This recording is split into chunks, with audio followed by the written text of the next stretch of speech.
Fala pessoal, tudo bem? Hoje eu vou falar para vocês sobre forças ainda, né, do ponto de vista vetorial, que é o que nós vínhamos fazendo, aprendendo a marcar forças e tudo mais, fazer aquelas setinhas, vetores e somar essas coisas do ponto de vista vetorial, então usando aquelas decomposições trigonométricas e etc. Mas hoje não tem nada de ângulos, é bastante simples.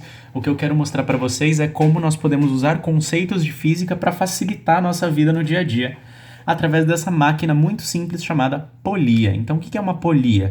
Uma polia é uma roda que pode se mover livremente, certo? E tem um fio preso a ela, e esse fio transmite força entre dois corpos. Então, o que significa transmitir força entre dois corpos? Esse primeiro corpo ele tem um peso, certo? Vou chamar de P1. E esse peso, por ele estar preso a uma corda, ele vai produzir aqui uma tração, que eu vou chamar de T1. Tudo bem? Essa tração ela é transmitida pelo fio através da polia e ela vai atuar aqui nesse objeto 2, que tem, claro, um peso P2 e vai ter uma tração aqui T2, certo?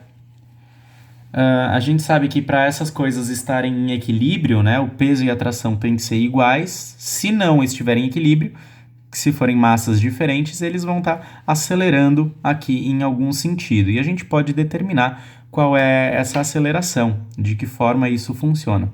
Primeira coisa que a gente vai reparar é que, como isso aqui é um fio, certo? Como se trata de um fio que está transmitindo força, e a gente está considerando um fio ideal, ou seja, a massa do fio é zero, ele é inextensível, ele não estica nem nada, então a força em todos os pontos do fio é a mesma.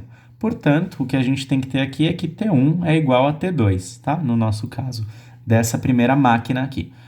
Só por curiosidade, esse tipo de arranjo, essa construção tem um nome, ela se chama máquina de Atwood, que é basicamente a pessoa que estudou o fenômeno físico por trás disso aqui, do ponto de vista matemático, de forma um pouco mais rigorosa.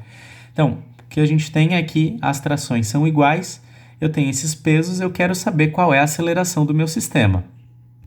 Então, o que eu vou calcular aqui é a resultante do meu sistema.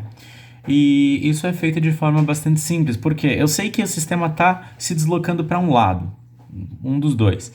Então, o que eu tenho aqui é que eu vou ter sobre um dos corpos, né, a força peso dele menos a força peso do outro.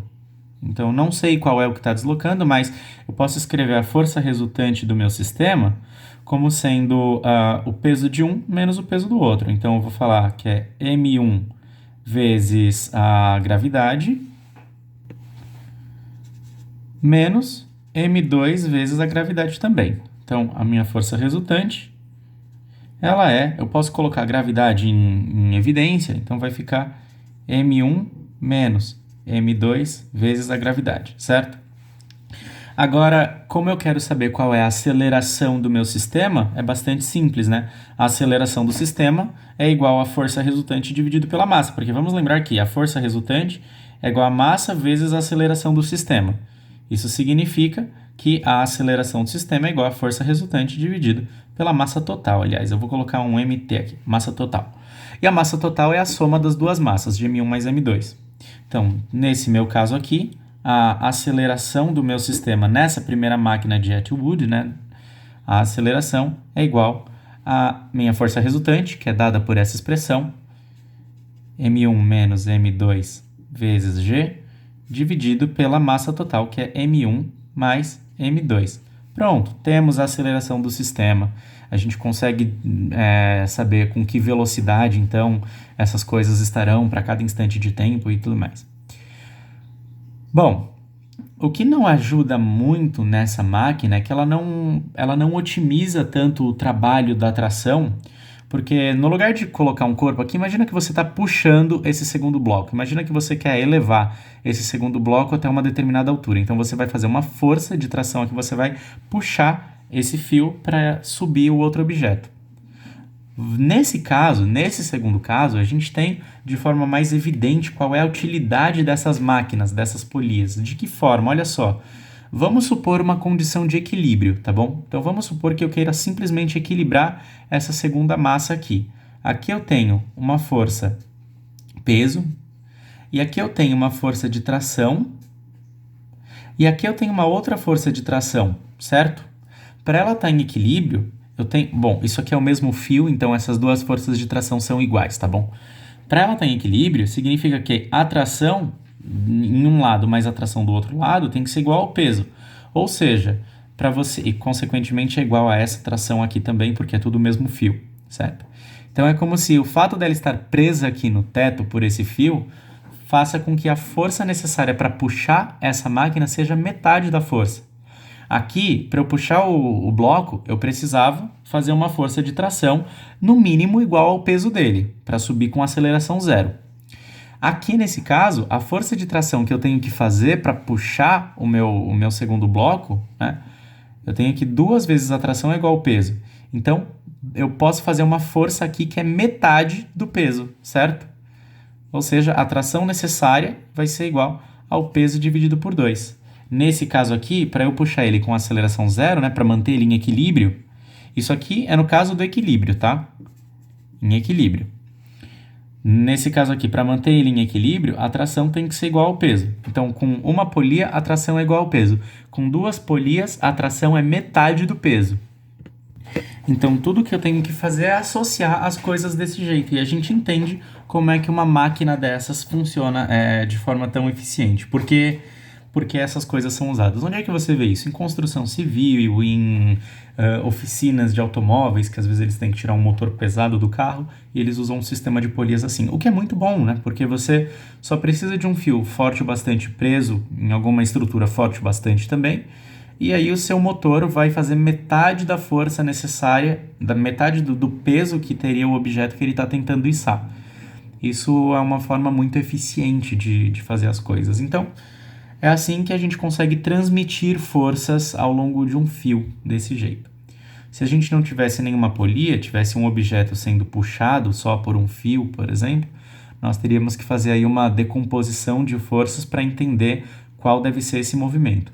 O que é muito simples. Vamos imaginar, então, que eu tenho uma força puxando um objeto com um ângulo θ de inclinação. Tudo bem? Esse objeto tem massa m. Eu quero saber qual é a aceleração desse objeto para essa dada força. Então, olha, a primeira coisa que eu vou fazer é marcar todas as forças que atuam nesse objeto. Eu tenho essa força F, eu também tenho nele uma força peso, e aqui, como ele está em contato com o chão, eu tenho que ter uma força normal.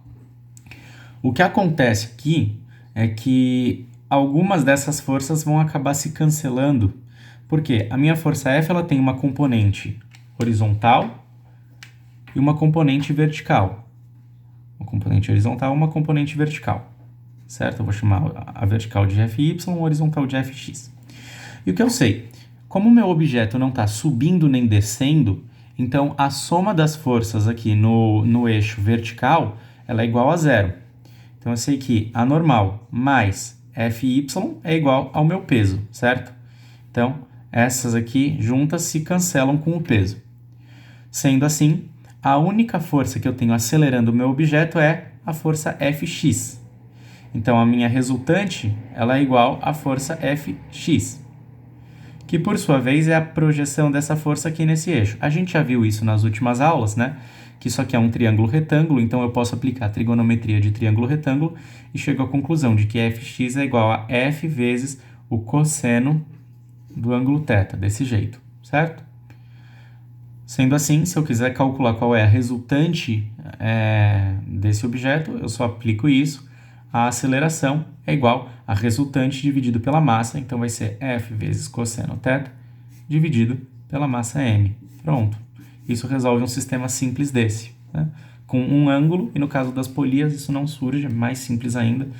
Mas no caso de duas massas, no caso de ter um M1 e M2, a aceleração eu consigo encontrar desse jeito.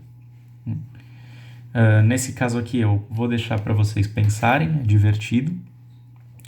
E bom, é basicamente isso, nada de muito complicado aqui. Eu espero que tenha sido fácil de entender. Se não foi, por favor, me deixem saber que não foi fácil. Para essa semana é isso e até a próxima.